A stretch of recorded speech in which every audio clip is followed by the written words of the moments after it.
I've got a peer-reviewed study right here that says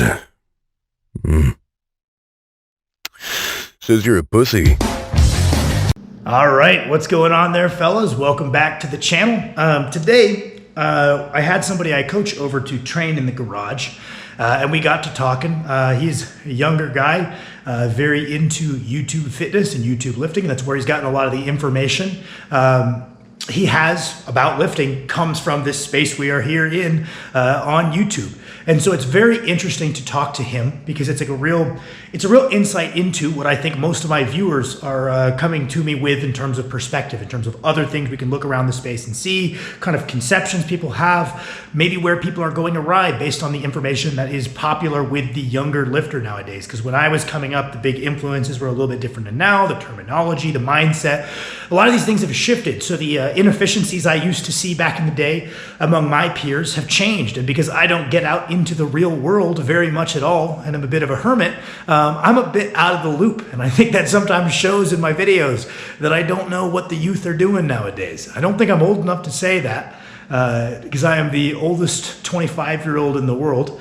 But it's a really good insight to talk to him and kind of get a feel for where people maybe are taking current influences and maybe going wrong with them, maybe going right with them, where people are getting good results and where people are getting bad results. And one thing that we talked about a little bit today was we got into the topic of chasing MRV for every single muscle group or every single movement pattern, and how I think that has led some people astray.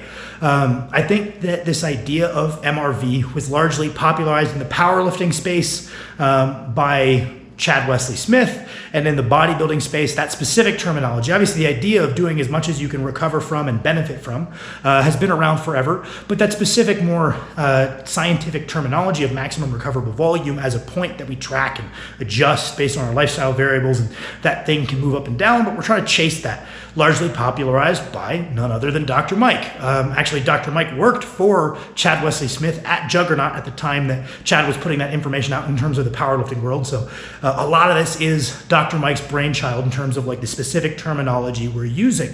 Dr. Mike's a big influence on the world of training nowadays. And I think you can see that in people being really interested in this number of MRV.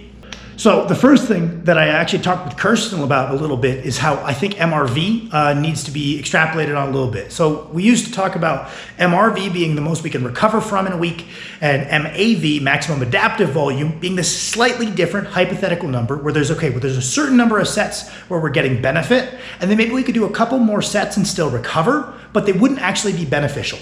I think Dr. Mike has gotten away from the term maximum adaptive volume because presumably I think he thinks the gap between maximum adaptive volume and maximum recoverable volume is so small we may as well just use the same point.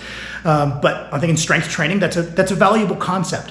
And I think that one thing that we need to keep in mind is while we're looking at MRV across the week, I think we should also be looking at a session to session MRV/MAV, right?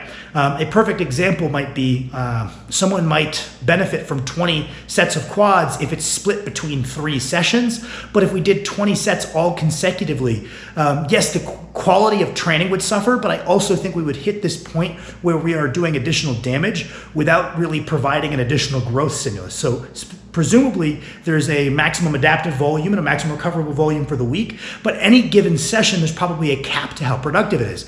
Now, to get a little bit out of conceptual terms and back into the real world a little bit, this was something that I observed really, really starkly way back in the day when I was a young man and I wanted to do some German volume training. I noticed pretty quickly that I felt the latter 5 sets, roughly, were no longer driving me forward and were just additionally fatiguing me. But 10 sets split across 2 sessions was extremely productive. So that same 10 sets per week, I found that there was this idea of a daily maximum adaptive volume that also needed to be factored as well. How much can we do in a single session before it kind of becomes redundant? And I found just doing those 5x10s is a real ballpark. Kind of after that 5-set mark on that specific movement pattern for powerlifting, I kind of felt like I had hit that point.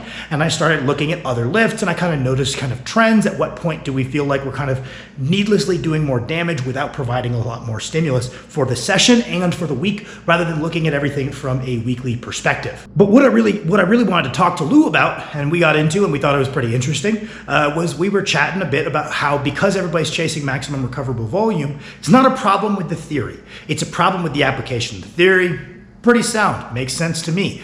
But in application, people always associate a higher MRV with greater results. And so they're chasing a higher and a higher MRV, and they're trying to do that across a million body parts. And in my opinion, it leads to the set quality of any given set falling away from, let's say you're in a training phase where you're trying to train at RPE 7, so 3 reps in reserve.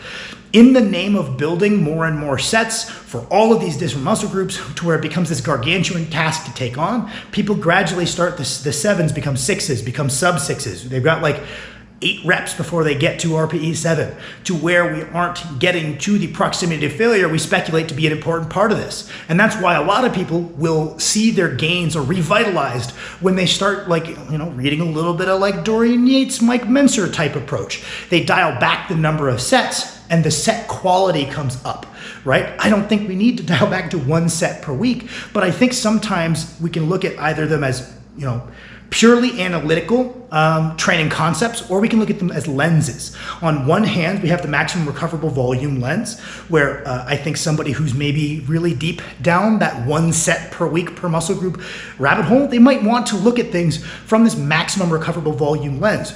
Could I recover from more? Could I benefit from more? Yes, there's no way that a second set wouldn't be additionally stimulative, and there's no way a second set would put you above what you could recover from in an entire week. Not a chance, right? So looking at things from, okay, well, can I do more and benefit from more? And eventually the answer is no, right? So it's like, that's a great lens to improve the quality of their training. On the other side of the coin, you have somebody who's maybe started in this modern era of higher volume, because a little bit ago, everybody would just be like, volume is the primary driver of hypertrophy. And if you don't say anything like that, you clearly don't know anything about the research. And it's like, okay, well, there's a lot of drivers of hypertrophy, and there's a lot of components to what we suspect is effective hypertrophy training.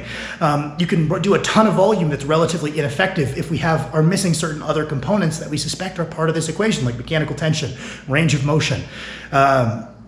Proximity to failure is probably a part of that equation, right? So it's like, things, we can say volume is the primary driver of hypertrophy, but it'd probably be a little bit better to say something a little bit more complicated than that, right? So we have this person who dived in, they're like, no, I got to hit like 30 working sets per body part per week, 25 even, right?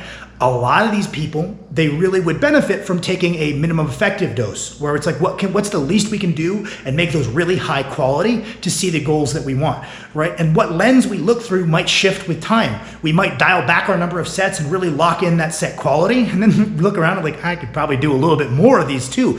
And it's kind of an ebb and flow of keeping accountable in your training for, am I doing as much as is beneficial, but also is what I'm doing really quality? And it's going to be an ebb and flow with time. And I think the popularity of maximum recoverable volume as a lens, not as a training concept. As a training concept, it's awesome. I like Dr. Mike. Don't crucify me.